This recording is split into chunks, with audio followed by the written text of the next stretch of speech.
You ask Tiger to solve. This deals with linear equations with one unknown. The final result is q equals 5. Let's solve it step by step. Simplify the expression. Expand the parentheses. Simplify the arithmetic. Group all constants on the right side of the equation. Add 10 to both sides.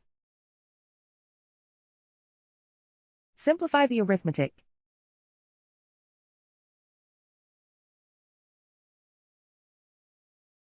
Isolate the q. Divide both sides by 5. Simplify the fraction.